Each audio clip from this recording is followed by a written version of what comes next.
शंकर एक अनाथ लड़का था। उसको जंगल में रहने वाले शिकारियों के एक गिरोह ने पाला था। उसके पास कोई भी औपचारिक शिक्षा नहीं थी। वह केवल एक चीज जानता था कि उसे कैसे जीवित रहना है, शिकार करना है और उनको मारना तथा जंगल के फलों को खाकर और नदी के पानी को पीकर अपने आप को जीवित रखना जानता था।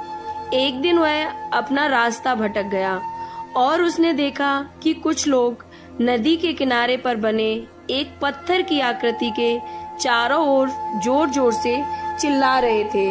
कुछ लोग उस पर फूल, फल और नारियल चढ़ा रहे थे। शायद उसने यह सोचा कि यह कोई पुराना मकान होगा जिसमें लोग रहते होंगे, लेकिन वह तो एक प्राचीन मंदिर था। लेकिन शंकर ने इसे पहले कभी नहीं देखा था, पर इसके बारे में जानने के लिए वह काफी उत्सुक था। उसने तब तक इंतजार किया जब तक कि लगभग सभी लोग उस मंदिर से चले नहीं गए। अंत में उसने एक युवा लड़के को पत्थर की इमारत से बाहर आते देखा और उससे बात करने का फैसला किया। और शंकर ने उससे अपने मन में आए कई सवाल पूछे। उसका पहला प्रश्न था, इस इमारत को क्या कहा जाता है?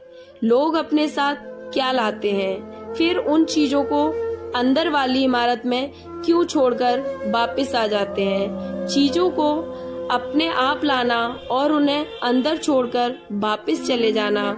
पर वह लड़का शंकर की अज्ञानता व मासूमियत पर बहुत ही हैरान था और उसके सवालों से चकित भी था।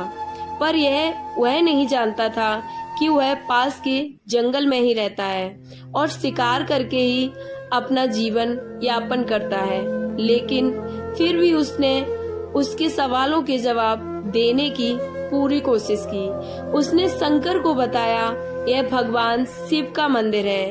लोग यहाँ उन्हें फल फूल चढ़ाने आते हैं। वे शिव भगवान से जो चाहते हैं वह मांगते हैं और शिव उनकी सभी प्रार्थनाओं को सुनते हैं। यह सुनकर शंकर तुरंत मंदिर जाना चाहता था।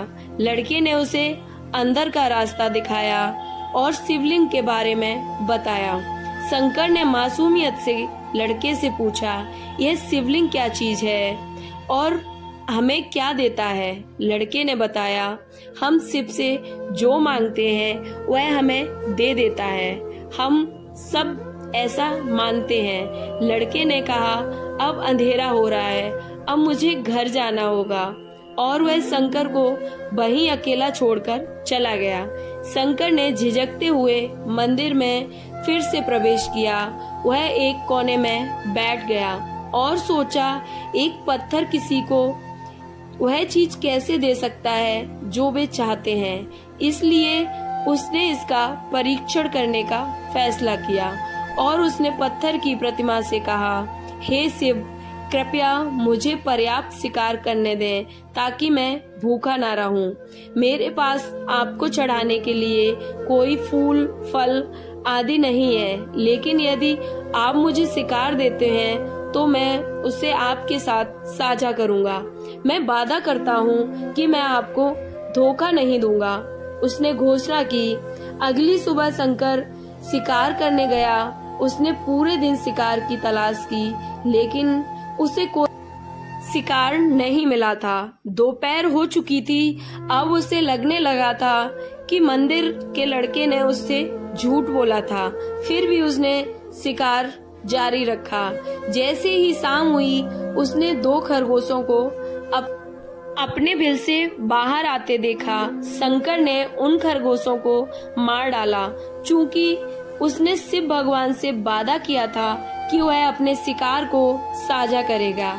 वह मरे हुए खरगोशों में से एक को लेके मंदिर गया। देर हो चुकी थी और मंदिर सुनसान था।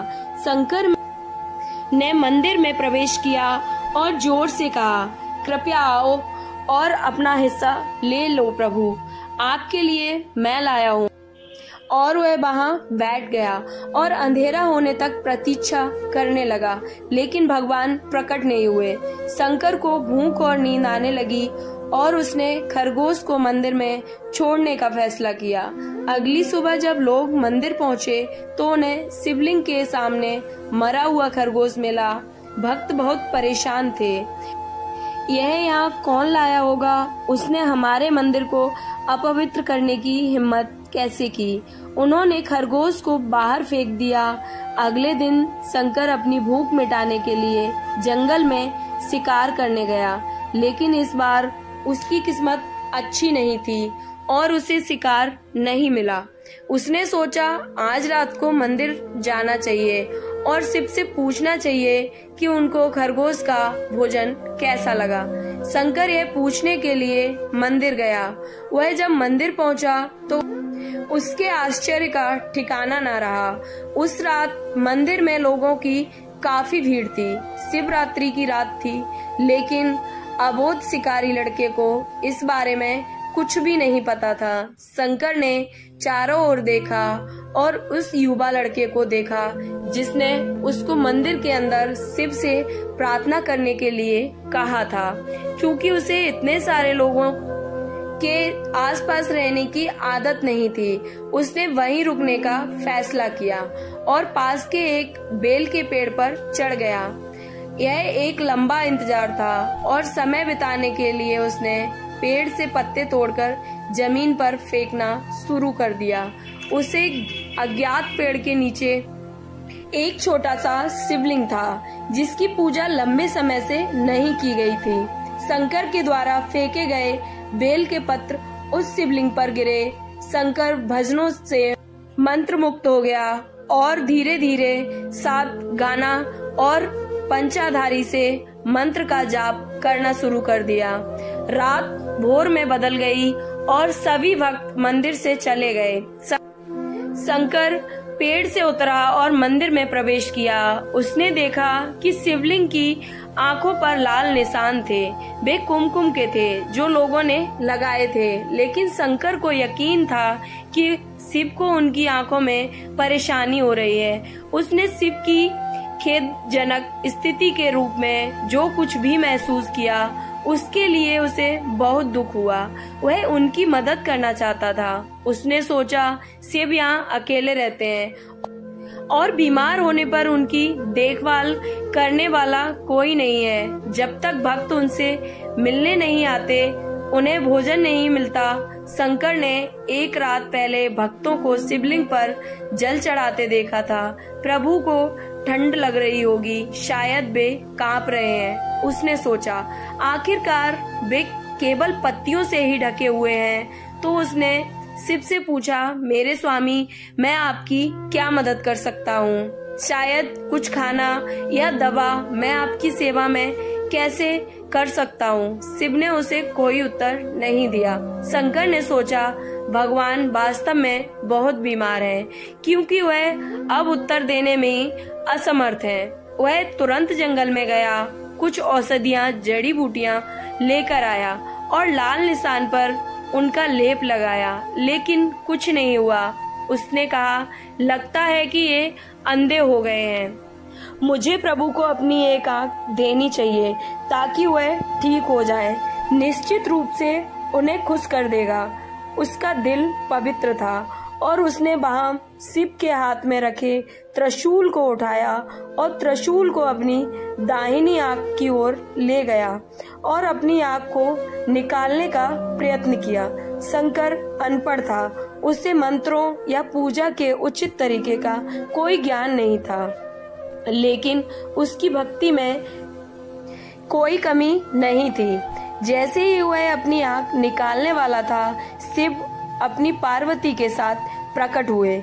उन्होंने पार्वती से कहा, इस भक्त शंकर ने अनजाने में शिवरात्रि पर उपवास किया, बेल के पत्रों से मेरी पूजा की और साबित किया कि उनका दिल बेदाग व पवित्र है। मैं अपने इस भक्त पर काफी प्रसन्न हूँ। शिव भगवान ने शंकर से कहा, तुमने मुझे अपनी मासूमियत के कारण जीत लिया है। प्रभु ने मुस्कुराते हुए कहा, लोग मुझसे हर समय झूठे वादे करते रहते हैं और कुछ न कुछ मुझसे मांगते रहते हैं, पर जैसे ही उन्हें मुझसे मांगी चीज मिल जाती है तो वे मुझे भूल जाते हैं। दूसरी ओर तुमने मेरे साथ एक सच्चे इंसान की तरह व्यवहार किया और यह वास्तव में बहुत ही दुर्लभ है। अब से तुम मेरे इस संसार में सबसे बड़े भक्त माने जाओगे और तुम्हारा नाम मेरे साथ सदा जुड़ा रहेगा। तुम कई सदियों तक जीवित रहोगे। इस बात को कहकर भगवान शिव माता पार्वती के साथ अंतर ध्यान हो गए। तभी से लोग शिव के साथ शंकर भी लगाने लगे। ओम नमः शिवाय। स्टोरी अच्छी लगी हो तो लाइक एंड सब्सक्राइब।